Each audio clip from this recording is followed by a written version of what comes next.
Good afternoon, guys. Welcome back to the session.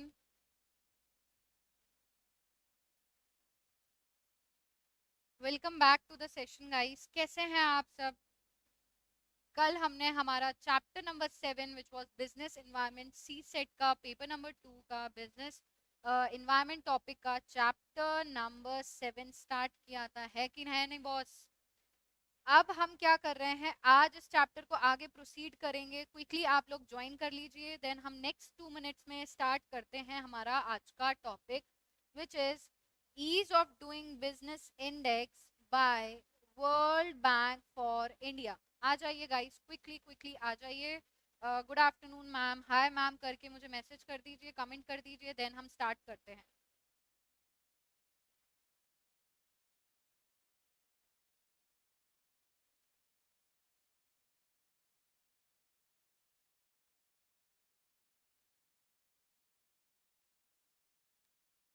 ठीक है boss, करते हैं स्टार्ट।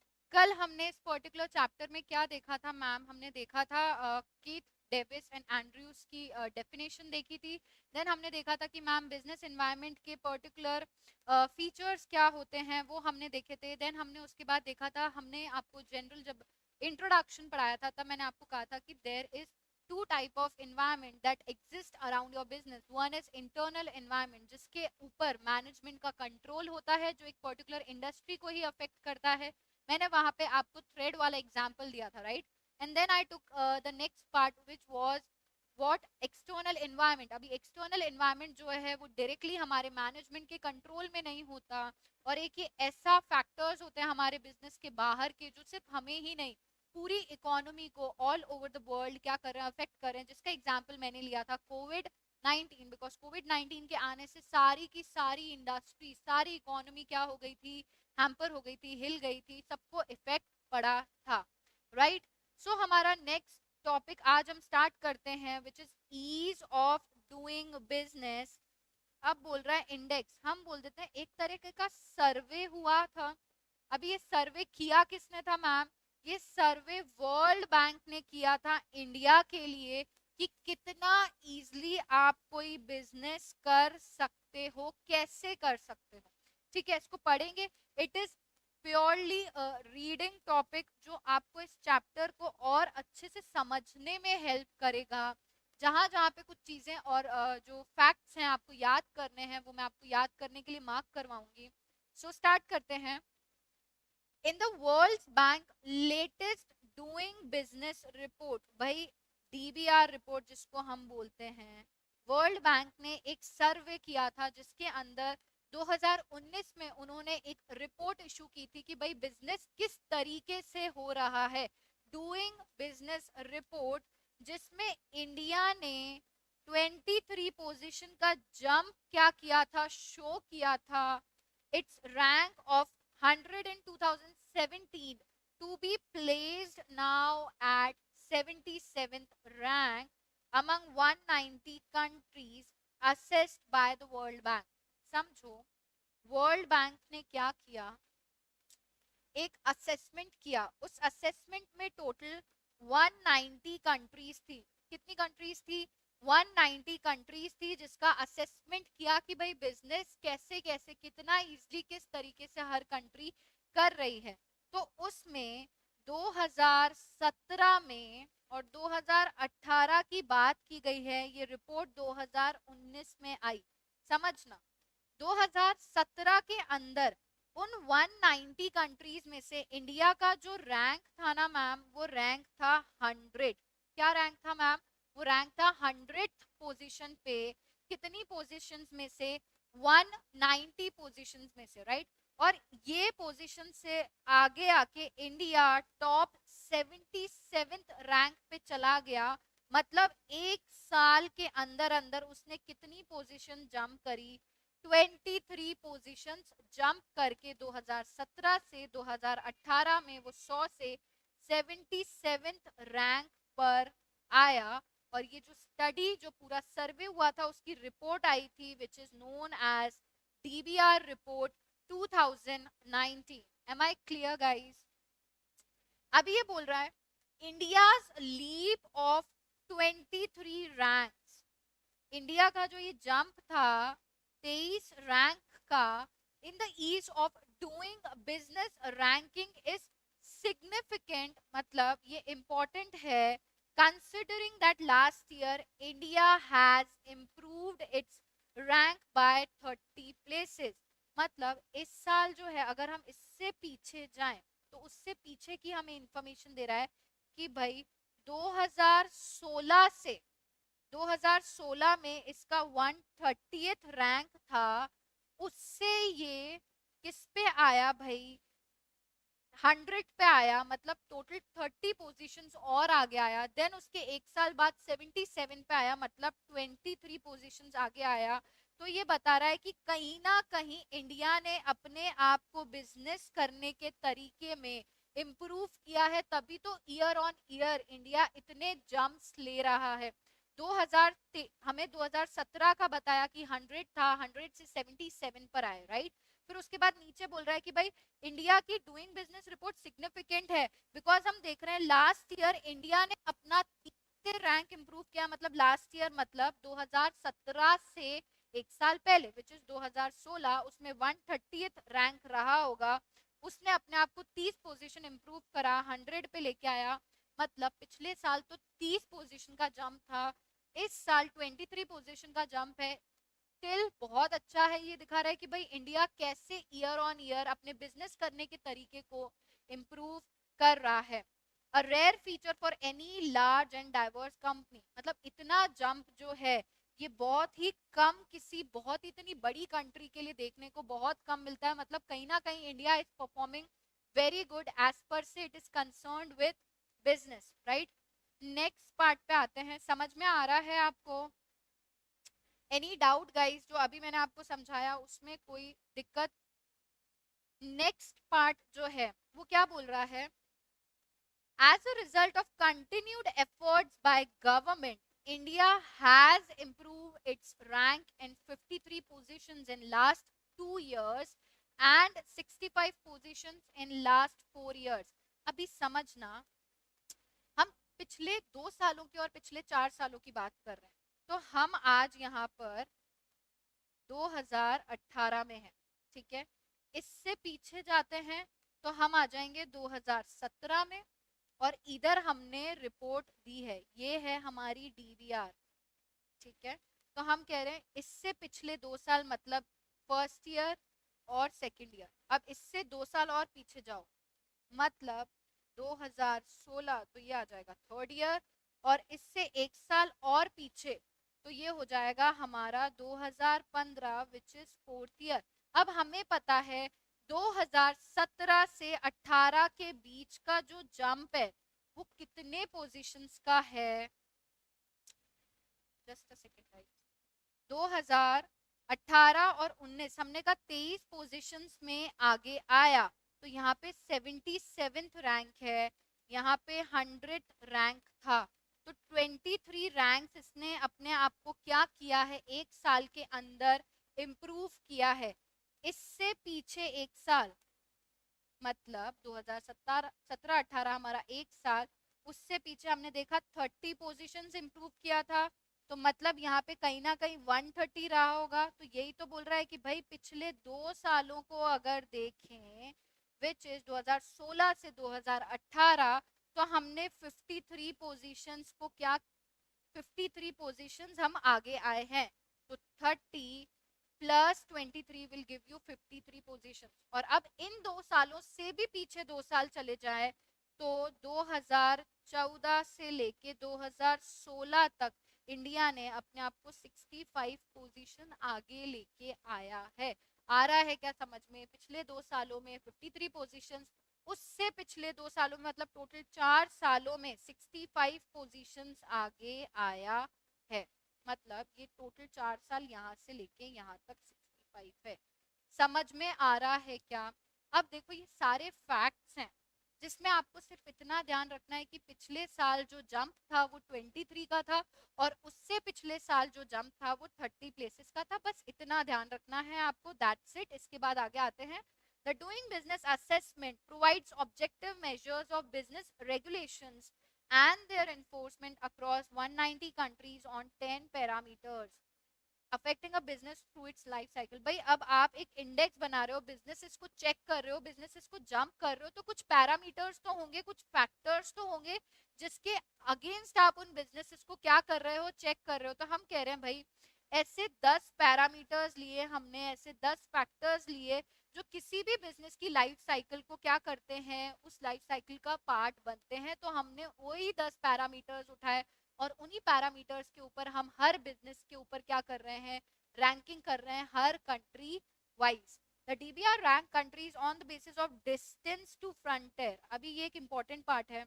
हम क्या बोल रहे हैं, जो भी डीबीआर रैंकिंग होती है distance to frontier, distance to frontier का मतलब आगे आना, मतलब आप पीछे से चल के कितना ईयर ऑन ईयर आगे आ रहे हैं. भाई 130 पे थे, फिर 30 पोजीशन जंप करके डिस्टेंस टू फ्रंटियर मतलब और आगे आए, दूर से आगे आना. डिस्टेंस मतलब दूर, टू फ्रंटियर, फ्रंटियर का मतलब आगे आना.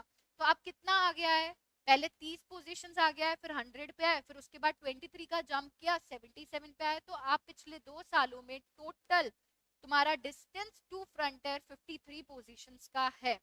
A score that shows a gap of an economy to the global best practice. This year India का DTF स्कोर देखो, एक है DBR रिपोर्ट, जो ये 10 पैरामीटर्स पे हम चेक कर रहे हैं, उससे एक रिपोर्ट बनाएंगे जिसको हम DBR रिपोर्ट बोलते हैं. अब ये रिपोर्ट में रैंकिंग कैसे होगी, डिस्टेंस टू फ्रंटियर बेसिस पे रैंकिंग होगी, स्कोर्स दिए जाते हैं. अब ये स्कोर्स जो है पहले 67.23 था से आगे आ गए हैं, अब और आ गए हैं, सॉरी, ये पहले 60.76 पे था और इससे हम 67.23 पे आ गए हैं. डिस्टेंस टू फ्रंटियर मतलब डिस्टेंस कम होता जा रहा है, तो रैंकिंग क्या हो रही है हमारी, बढ़ती जा रही है. Improved to 67.23 to 67.76. Of course ये डीटीएफ स्कोर 100 में से होता है, तो पहले हमारा हम पीछे थे, तो हमारा जो स्कोर था 60.76 था. अब जैसे जैसे हम आगे आते जा रहे हैं तो हमारा डीटीएफ स्कोर क्या होता जा रहा है मैम, हमारा डीटीएफ स्कोर इंक्रीज होता जा रहा है. ठीक है क्या. Next is India has improved its rank in 6 out of 10 indicators. भाई जो 10 पैरामीटर्स थे उसमें से 6 में इंडिया ने अपने रैंक को बहुत अच्छा इम्प्रूव किया है. And has moved closer to the international best practices distance to frontier. मतलब इंटरनेशनली कुछ best distance to frontier scores होते हैं जिसके अंदर जो है 10 में से 7 इंडिकेटर्स को बहुत अच्छा माना जाता है. तो भाई हमारे 10 में से 6 तो इंडिया, 6 इंडिकेटर्स में तो इंडिया भी बहुत अच्छा परफॉर्म कर रहा है. It is very good thing. But the most dramatic improvement has been registered in the indicators related to construction permit. अभी देखो, मैंने आपको बोला था टोटल 10 पैरामीटर्स हैं, इंडिकेटर्स हैं, यहाँ पे हमें देखो क्या 6 बताए गए. ऐसे 6 जिसमें इंडिया की जो रैंकिंग है वो ईयर ऑन ईयर क्या हो रही है, इम्प्रूव होती जा रही है. देखो कंस्ट्रक्शन परमिट में 181 पे थे, बढ़ के आगे 52 पे आ गए आप. ठीक है.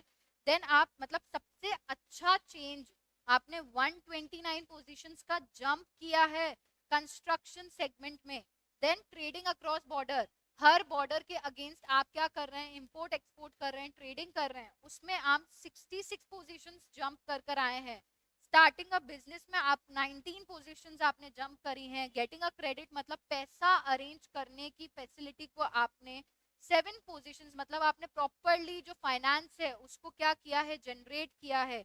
इलेक्ट्रिसिटी में आप 5 पोजीशंस पे आए हैं. इन्फोर्सिंग कॉन्ट्रैक्ट मतलब कॉन्ट्रैक्ट्स, नए कॉन्ट्रैक्ट्स लाने में आप 1 पोजीशन पे आए हैं. ओवरऑल 2017 से 18 में आप 23 पोजीशंस पे आए हैं. तो इन शॉर्ट जो अभी तक हमने पढ़ा डीबीआर रिपोर्ट, देखो वर्ल्ड बैंक ने एक इंडेक्स बनाया था, एक असेसमेंट किया था सारी 190 कंट्रीज के ऊपर, जिसमें हमने एक रिपोर्ट दी 2019 में. तो हमने देखा पिछले साल 2017-18 में इंडिया ने 23 पोजीशंस का जंप किया है. उससे पीछे एक और साल चले जाओ, मतलब डीबीआर रिपोर्ट के पिछले 2 सालों में 53 पोजीशंस का जंप है, और डीबीआर रिपोर्ट से पिछले 4 साल देख लो तो 65 पोजीशंस का जंप है. मैं आपको बोल रही हूँ, आपको ये वाला जो पार्ट है जहाँ पे मैं स्टार मार्क कर रही हूँ, ये आपको एमसीक्यू के लिए पढ़ना है। समझ में आया क्या? ये 53 जंप और 65 पोजीशंस का जंप, ये आपके एमसीक्यू के लिए इंपॉर्टेंट है। फर्स्ट पार्ट, रुको मैं इसको क्लीन करती हूँ फिर समझाती हूँ।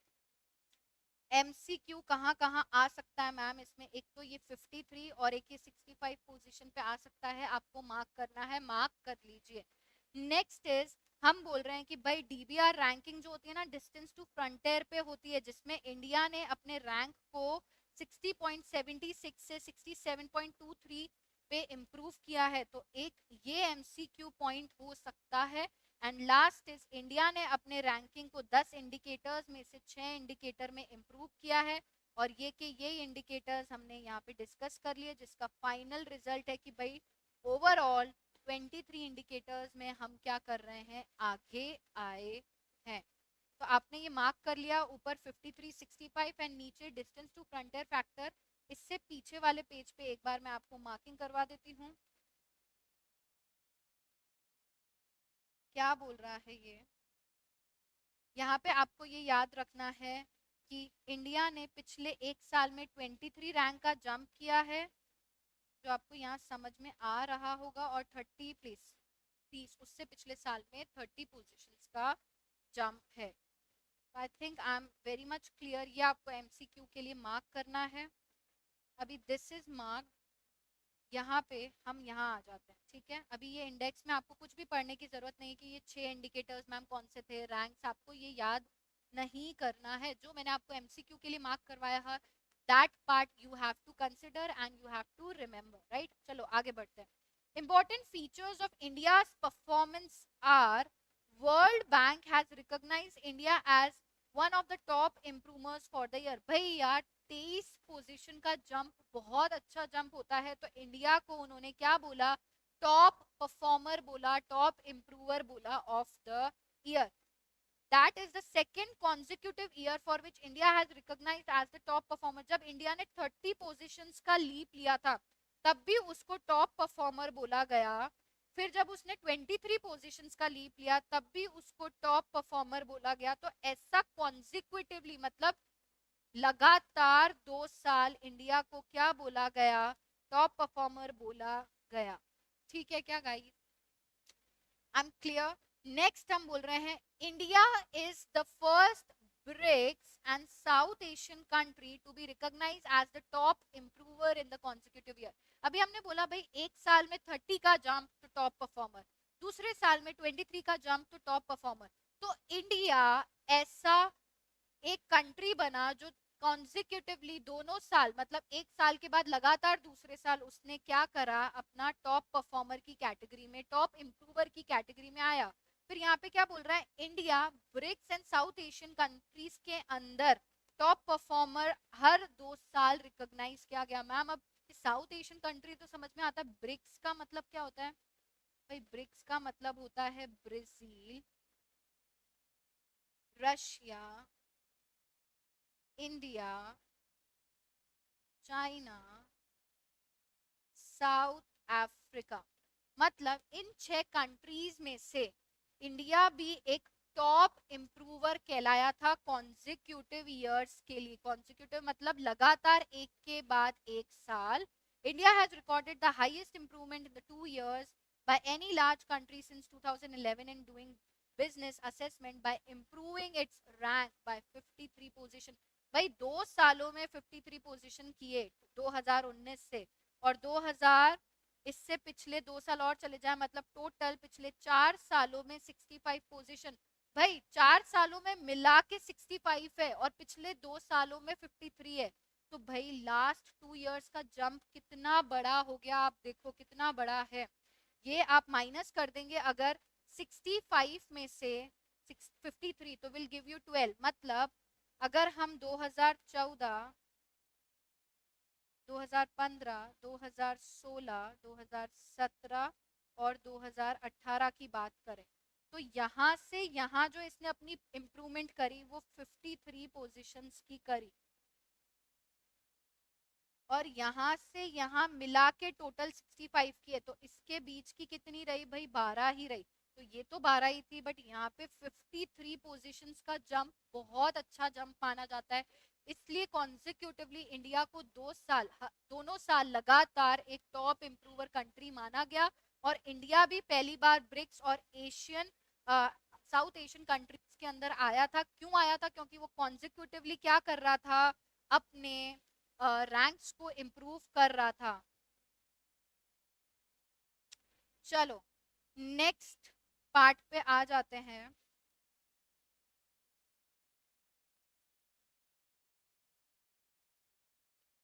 As a result of continued performance, India is now placed at the first position among South Asian countries as against 6th in 2014.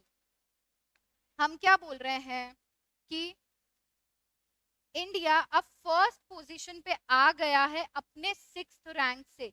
मतलब भाई 2014 में जब इंडेक्स हुआ और 2019 में जब इंडेक्स हुआ तो यहाँ पे 6th पोजीशन पे था, आगे आके फर्स्ट पोजीशन पे आ गया है अपनी कंटिन्यू परफॉर्मेंस के बेसिस पे। क्योंकि वो कंटिन्यू क्या कर रहा है, बहुत अच्छे से क्या कर रहा है, परफॉर्म कर रहा है, ईयर ऑन ईयर अपने रैंक्स को इम्प्रूव कर रहा है, राइट। इंडिकेटर वाइज हाईलाइट, अब हमने जो 6 इंडिकेटर पढ़े थे ना ऊपर टेबल के अंदर, देख लीजिए इस पेज पे, यहाँ पे हमने ये 6 इंडिकेटर्स पढ़े गाइस, राइट। चलो अब हम बोल रहे हैं इन 6 इंडिकेटर्स को हम इंडिकेटर्स वाइज ही हम क्या करेंगे, पढ़ेंगे। तो हम बोल रहे हैं कंस्ट्रक्शन परमिट्स को देखते हैं। अब देखो गाइस, ये ना purely one time reading topic है। इसमें मैं आपको कुछ भी एमसीक्यू के लिए मार्क नहीं करवाऊंगी। इससे पहले जो मैंने आपको एमसीक्यू के लिए मार्क करवाया है वो आपको ध्यान रखना है, ठीक है। आ जाइए।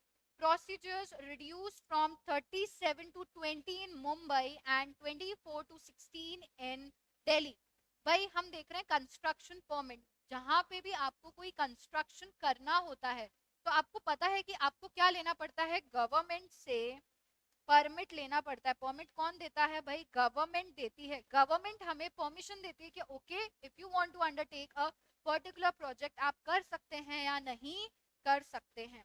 तो जो हमारे प्रोसीजर्स थे, परमिशन लेने का जो प्रोसीजर होता है उसको भी रैंकिंग दी गई है। भाई दिल्ली में वो रैंकिंग 24th पोजीशन पे थी, मतलब 24% कॉम्प्लिकेटेड था, जो कम होके अब और इजी हो गया है, 16 पोजीशन पे आ गया है। सिमिलरली मुंबई में वो 37 पे था, 20 पे आ गया है। I am saying it again guys, आपको इसको याद नहीं करना है, आपको सिर्फ एक बार समझना है। ऊपर जहाँ पे मैंने आपको एमसीक्यू मार्क करवाए हैं वो आपको सिर्फ क्या करना है, याद करना है। टाइम रिड्यूस हो रहा है भाई, जहां पे मुंबई में पहले 99 डेज लगते थे, 128 डेज लगते थे, अब कम होके 99 डेज ही लग रहे हैं मुंबई में। और पहले जब 157.5 डेज लगते थे और अब दिल्ली में 91 डेज ही लग रहे हैं। तो हम कहीं ना कहीं कह रहे हैं ना भाई, कंस्ट्रक्शन के लिए, कंस्ट्रक्शन बिजनेसमैन को कंस्ट्रक्शन के लिए गवर्नमेंट से परमिशन लेने के लिए जो टाइम है अब वो कम हो रहा है, ठीक है। बिल्डिंग क्वालिटी कंट्रोल इंडेक्स जो 12 था वो इम्प्रूव होके 14 पर आया, और दिल्ली में हमारी जो क्वालिटी थी वो 12th रैंकिंग पे थी, 12th से इम्प्रूव हुई है और 14th पे आई है, ठीक है। और जब हम बात करते दिल्ली की तो पहले 11 थी, अब 14 पे हो गई है।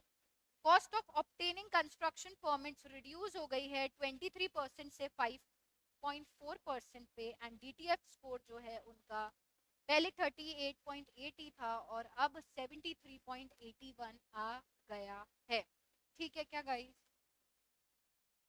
चलो I think everything is clear, हम आगे बढ़ रहे हैं। नेक्स्ट जो था ट्रेडिंग अक्रॉस बॉर्डर, मैंने आपको बताया था भाई अक्रॉस बॉर्डर ट्रेडिंग कैसे होती है। इट इज अंडरटेकन बाय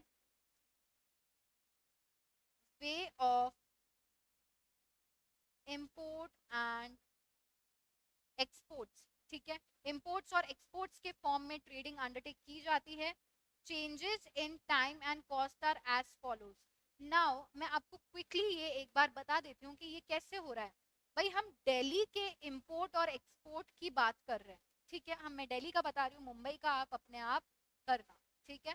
चलो हम क्या बोल रहे हैं भाई, डॉक्यूमेंट्री कंप्लायंस जो थे, जब हमें इंपोर्ट करना होता है, इंपोर्ट करना है मतलब कोई चीज बाहर से इंडिया में मंगानी है, या एक्सपोर्ट करना है मतलब कोई चीज इंडिया से बाहर भेजनी है, तो उसके लिए हमें कुछ डॉक्यूमेंट्री मतलब कुछ लिखा पढ़ी करनी होती हो कि भाई जब माल इंडिया के बाहर भेज रहे हो या इंडिया से बाहर कुछ इंडिया में मंगवा रहे हो, तो कुछ ना कुछ डॉक्यूमेंटेशन तो होगा ही, राइट। आपको डॉक्यूमेंटेशन करना पड़ेगा, आपको बॉर्डर कंप्लायंसेस करने पड़ेंगे।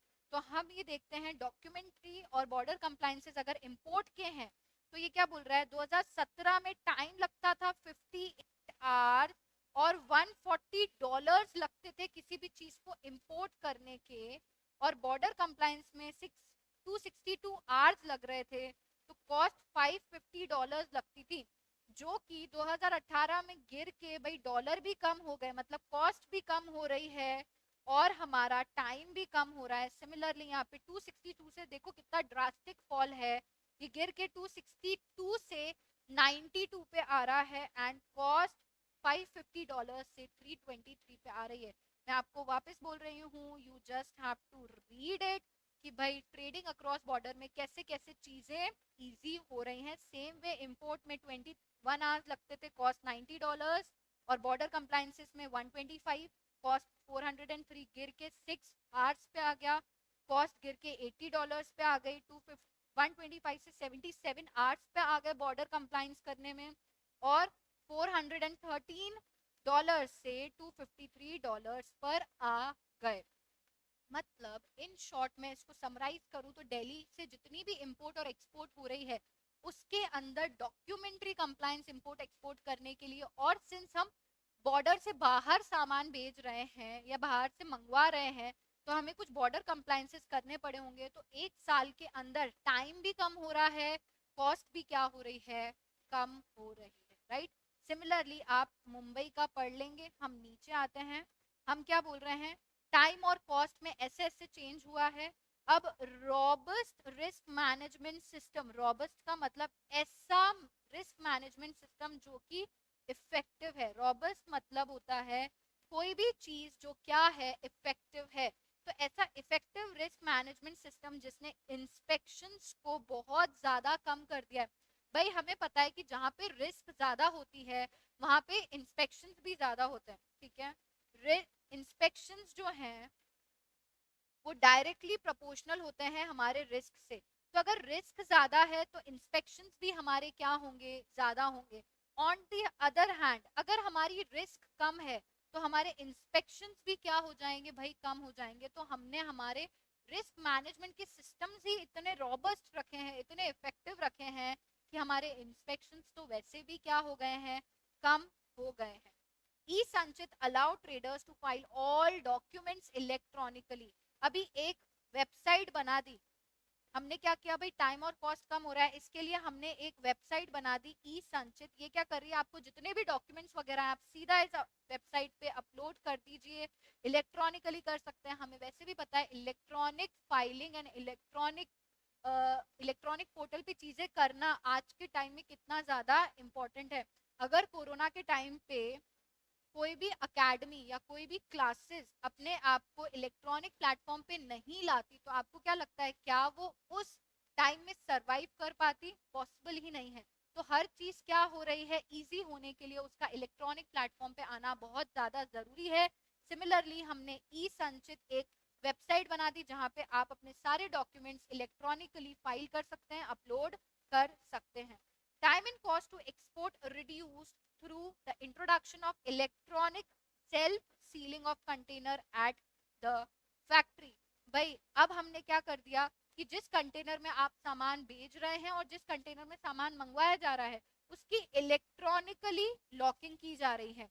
तो भाई जब इलेक्ट्रॉनिक लॉकिंग हो रही है तो उन कार्टून्स को, उन बड़े बड़े बॉक्सेस को बंद करने में जो टाइम लगता था और उनको सील करने के लिए जो एडेसिव वगैरह यूज किए जाते थे पैकेट्स को बंद करने के लिए, तो कॉस्ट भी कम हो रही है, टाइम भी कम हो रहा है।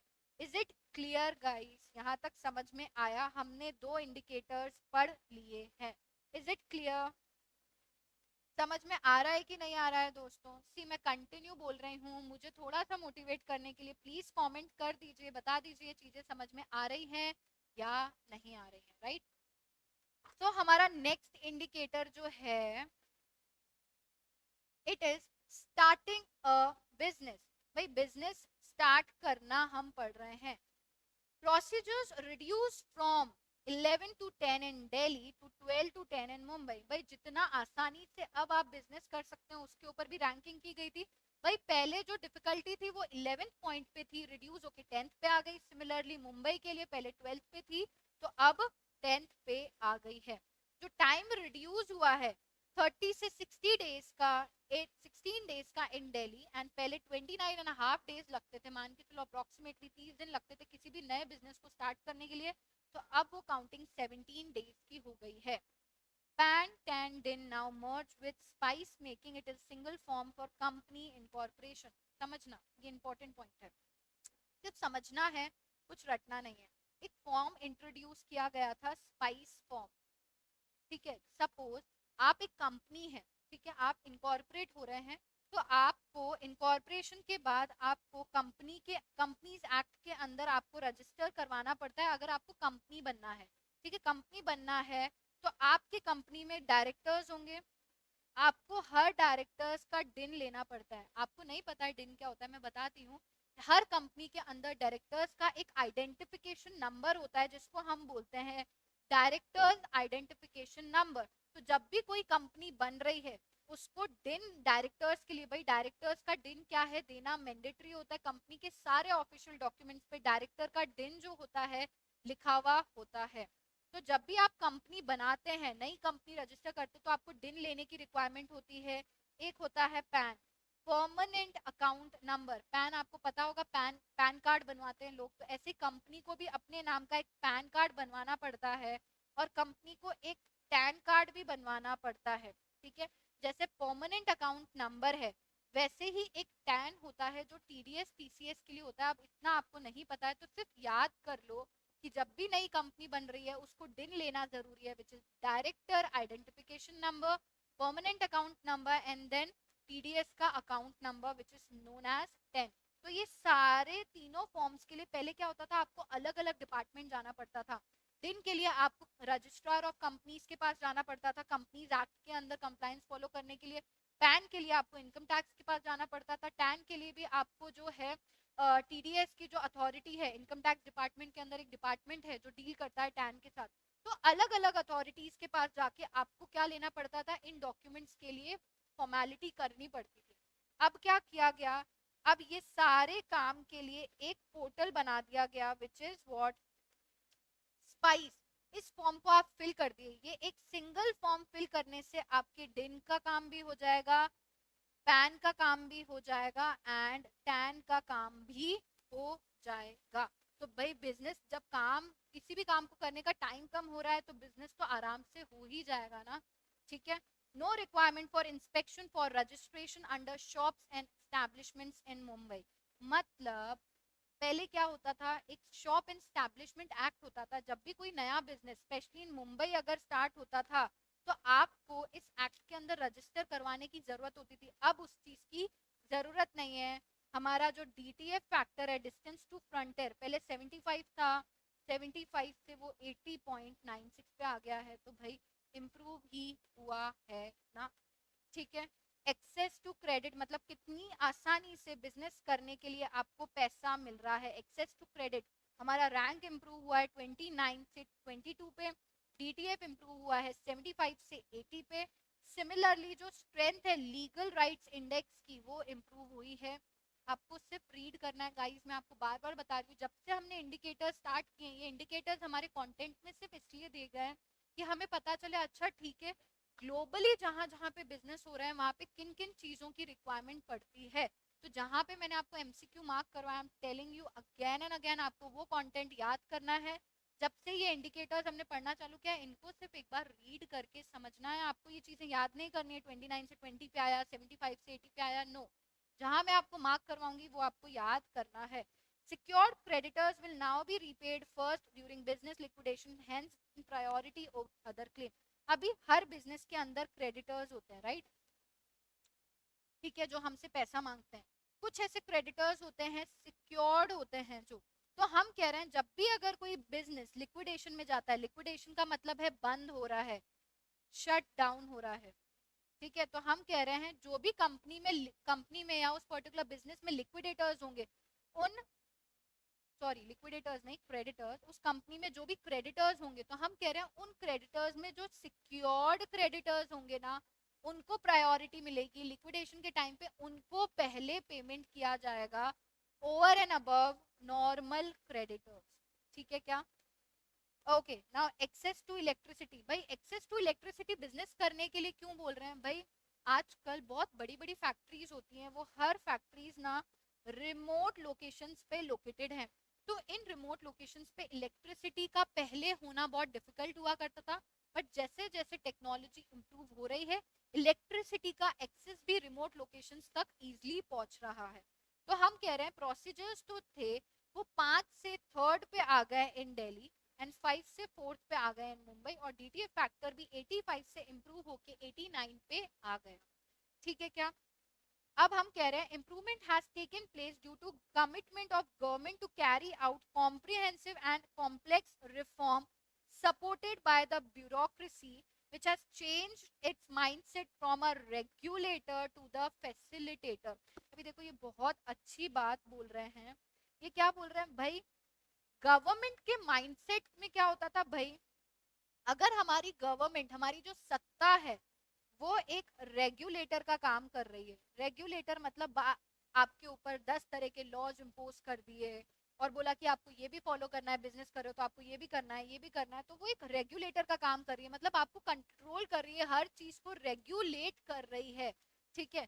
बट अगर गवर्नमेंट कंट्रोल रेगुलेटर की जगह फैसिलिटेटर का काम करने लग जाए, फैसिलिटेटर मतलब अगर आपको बिजनेस स्टार्ट करना है, तो अगर गवर्नमेंट ही ऐसी हो जाए, बोले यार इतने सारे लॉस का कंप्लाइंस आप करोगे तो आप बिजनेस कब करोगे, तो हम आपके लिए फॉर एग्जाम्पल स्पाइस फॉर्म की फैसिलिटी लेके आ रहे हैं, आप अपना बिजनेस स्टार्ट कर रहे हो, आपके डिन का, आपके पैन का, आपके टैन का, सबका काम एक साथ हो जाएगा, तो गवर्नमेंट ने एक तरह की फैसिलिटी दी ना।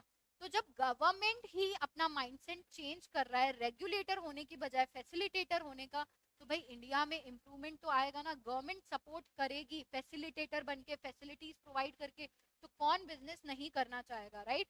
The government has undertaken an extensive exercise of stake holders. अभी मैंने स्टेक होल्डर्स क्या, आपको पता है स्टेक होल्डर्स क्या होते हैं? There are different different stake holders in the business. मैंने आपको बोला भाई क्रेडिटर्स हो गए, हमारे शेयर होल्डर्स हो गए, मैनेजमेंट भी होता है, मतलब वो सारे लोग जिसका बिजनेस में इंटरेस्ट है, गवर्नमेंट हो गई, इन्वेस्टर्स हो गए, जिन लोगों का किसी भी बिजनेस में इंटरेस्ट है, भाई इन्वेस्टर है जिसने बिजनेस में इंटरेस्ट लगा रखा है, तो उसका तो इंटरेस्ट होगा ही कि भाई बिजनेस अच्छा कर रहा है नहीं, मेरा पैसा डूब तो नहीं जाएगा। गवर्नमेंट है, टैक्सेशन पॉइंट ऑफ व्यू से इंटरेस्ट हो सकता है। मैनेजमेंट है, भाई जो मैनेजर चला रहा है उसको भी तो रिटर्न चाहिए, तो हम कह रहे हैं उसके पॉइंट ऑफ व्यू से हो सकता है। शेयर होल्डर, भाई उनको डिविडेंड प्रॉपर मिलेगा या नहीं। क्रेडिटर, जिनको हमें पैसे देने हैं, कहीं उनका भी इंटरेस्ट होगा, भाई टाइम पे पैसा पे कर देंगे या नहीं कर देंगे। तो जितने भी शेयर होल्डर्स होते हैं, इनको हम बोलते हैं शेयर होल्डर्स नहीं, ये सारे लोग जितने भी स्टेक होल्डर्स होते हैं, इनकी हम यहाँ पे बात कर रहे हैं। The government has undertaken an extensive exercise of stake holders consultations to understand challenges of the industry. भाई हमने इन सारे स्टेक होल्डर्स से बात करी, हमने उनसे पूछा ये समझने के लिए कि भाई इंडस्ट्रीज के अंदर चैलेंज क्या है, गवर्नमेंट के प्रोसेसेस को लोग कैसे री इंजीनियर कर रहे हैं। री इंजीनियरिंग मतलब वापस नए तरीके से स्टार्टिंग से करना, ताकि चीजें और आसानी से हो सकें, और simplified processes, streamline processes provide करना, ताकि चीजें आसानी से की जा सकें, to create a more conducive business environment in the country. Conducive का मतलब बहुत ज्यादा आसानी से कोई चीजें करी जा रही हैं, उसको बोलते हैं। एज अ रिजल्ट इतने सारे एफर्ट्स अगर लग रहे हैं, तो इंडिया का रैंक तो इम्प्रूव होगा ही ना। ये देखो 2017 से 2018 के बीच में 23 पोजीशन का हमारा जंप था, 2016 से 17 के बीच में हमारा 30 पोजीशन का जंप था, तो टोटल 2 सालों में हमारा जंप कितना हो गया? ये हो गया हमारा 53 पोजीशंस का। उससे पीछे 2 साल जाए, देखो 2014 से 2016 की बात कर रहा है, तो टोटल 2 सालों में 12 पोजीशंस का जंप है। तो यहाँ से यहाँ तक अगर काउंट करेंगे तो टोटल 65 हो गए ना, 53 प्लस 12 इज 65। पिछले 2 सालों में 53 पोजीशंस का जंप, पिछले 4 सालों में 65 पोजीशंस का जंप।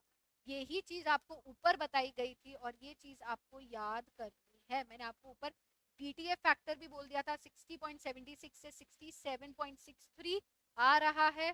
और उससे पीछे जाओगे, मतलब उससे पहले था 56.25, उससे पहले था 53.97। तो ये आपको याद नहीं करना है, आपको सिर्फ ये वाला पार्ट याद करना है। मैं एक बार वापस मार्क कर देती हूँ। ये टेबल आपको MCQ पॉइंट ऑफ व्यू से याद करनी है। यहाँ पे जो जंप है 12 पोजीशंस का जंप है पिछले 2 सालों में, ठीक है। और यहाँ से यहाँ तक टोटल 53 पोजीशंस का जंप है। तो हम टोटल चारों सालों की अगर बात करें तो चारों सालों में 65 पोजीशंस का जंप है। ये आपको MCQ के लिए याद करना है। इसके अलावा DTF रेट आपको याद करनी है, डिस्टेंस टू फ्रंटियर 60.76 से 67.23 के लिए आपको ये चीज ध्यान रखनी है। क्लियर है क्या बाबा? कोई डाउट है क्या? अभी तक जो भी हमने टॉपिक किया है वहां पे किसी को कोई डाउट है, कोई तकलीफ है, कोई दर्द है, दुख है? बोलो, सब सही करते हैं।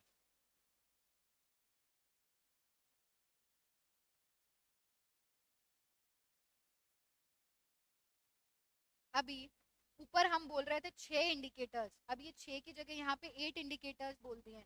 भाई कंस्ट्रक्शन प्रोजेक्ट्स में हमने इम्प्रूव किया है पिछले 4 सालों में, इलेक्ट्रिसिटी अवेल करने में, trading trading board across borders में, पेइंग टैक्सेस में, रिजॉल्विंग इंसॉल्वेंसी में। इंसॉल्वेंसी मतलब भाई जब हमारा पैसा रिकवर नहीं होता है तो हम इंसॉल्वेंसी के अंदर जाते हैं कि कैसा हमारा रुके हुए पैसे को रिकवर कर सकें।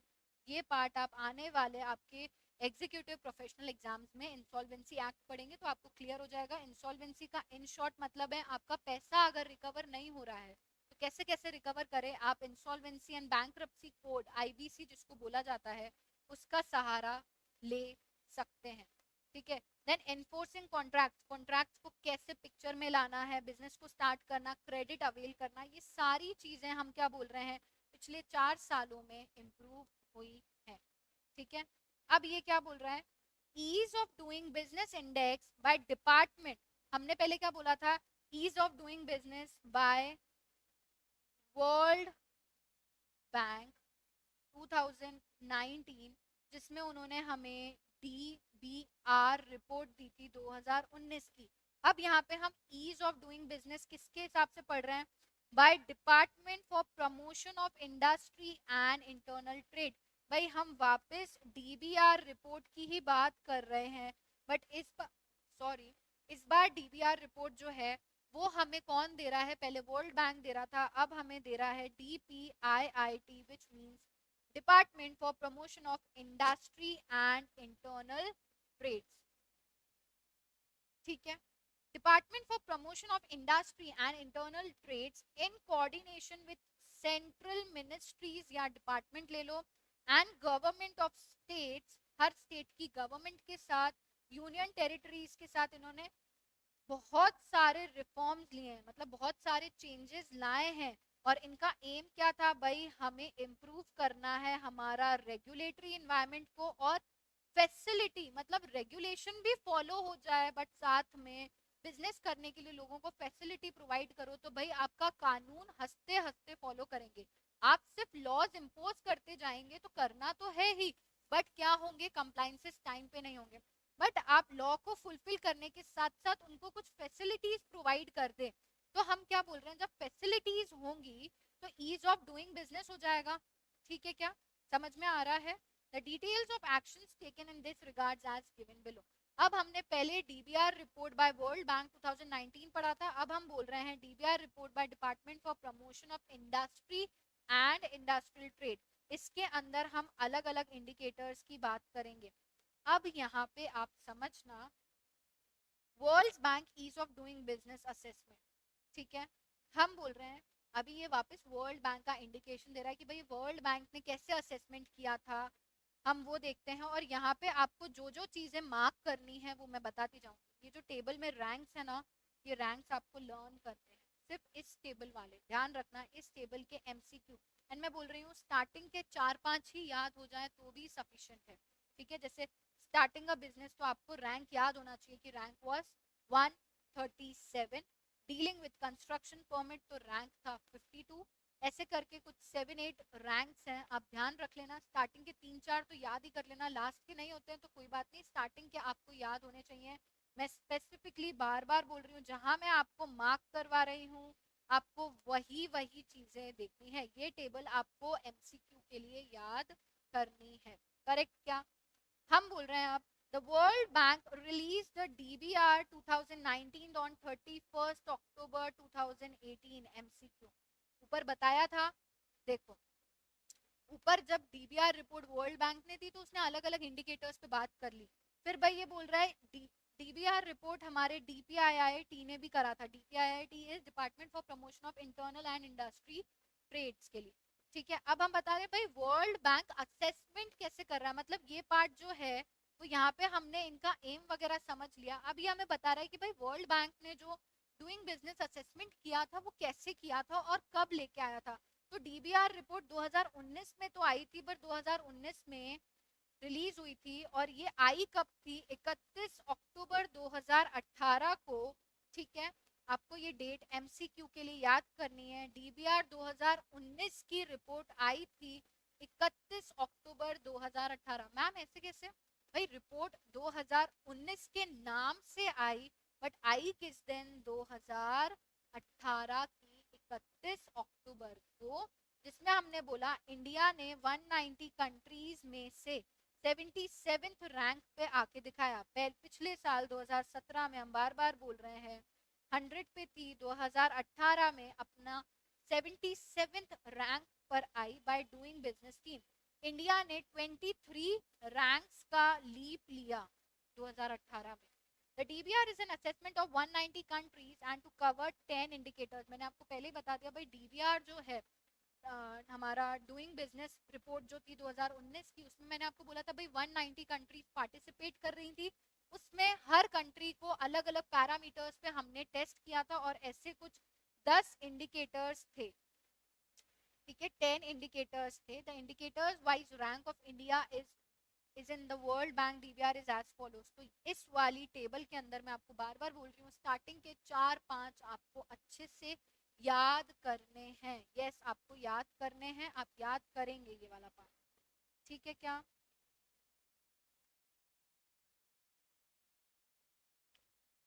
आ जाइए। नेक्स्ट इज, इस टेबल में अगर हम आ जाते हैं, देन रजिस्टरिंग प्रॉपर्टी का 166 रैंक था, गेटिंग क्रेडिट का 22nd रैंक था, माइनॉरिटी इन्वेस्टर्स को प्रमोट करने का 7th रैंक था। सी मैं आपको कहीं भी फैक्ट्स याद करने को नहीं बोल रही हूँ, बट प्लीज इस टेबल को छोड़ना मत, आपके एमसीक्यू में आ सकता है। ओवरऑल लास्ट तक आए तो 77th रैंक इंडिया का था। ये तो हमें अब मैम आज की क्लास में याद हो ही गया है। Some of the major indicator-wise reforms undertaken by the government towards easing the business environment in the countries are as under। भाई बिजनेस करने के तरीके को इजी कैसे किया है ये पढ़ लेते हैं। मैंने आपको बोला the minimum capital requirement for public and private company has been eliminated under the Companies Amendment Act। भाई बिजनेस करना इजी हो रहा है तो कुछ कुछ रिफॉर्म्स चेंज क्यों होंगे? रिफॉर्म्स में हमने रेगुलेशंस हटा के हमने फैसिलिटेशन वाला रास्ता अपनाया, जिसमें हम हमारे जो रेसिडेंट्स हैं, जो लोग हैं, उनको हम फैसिलिटी प्रोवाइड करें। उनके पास फैसिलिटी होगी तो बिजनेस तो ऑटोमेटिकली करना आसान हो जाएगा ना। पहले क्या होता था, कंपनीज एक्ट के अंदर पब्लिक और प्राइवेट कंपनीज को मिनिमम कैपिटल रिक्वायरमेंट रखनी पड़ती थी। भाई अगर आप कंपनी बना रहे हो, अगर आप पब्लिक कंपनी हो या प्राइवेट कंपनी हो, तो आपको इतनी इतनी मिनिमम कैपिटल रखनी पड़ेगी। तो ये मिनिमम कैपिटल का क्लॉज भी हटा दिया। अब लोगों के पास उतनी कैपिटल नहीं भी है तो भी वो इंसान क्या कर सकता है? बिजनेस कर सकता है।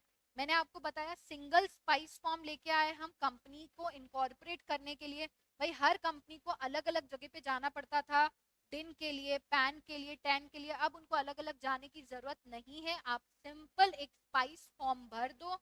अगर आपने स्पाइस फॉर्म भर दिया तो आपका दिन का काम, पैन का काम, टैन का काम तीनों एक साथ हो जाएंगे। Again important point for MCQ की स्पाइस फॉर्म के अंदर कौन कौन से हमारे डॉक्यूमेंट्स बन जाते हैं, तो हमारा डायरेक्टर आइडेंटिफिकेशन नंबर बन जाता है, परमानेंट अकाउंट नंबर बन जाता है, और हमारा टैक्स डिडक्टेड मतलब टीडीएस, टैक्स डिडक्शन को हम बोलते हैं टीडीएस और कलेक्शन को बोलते हैं टीसीएस।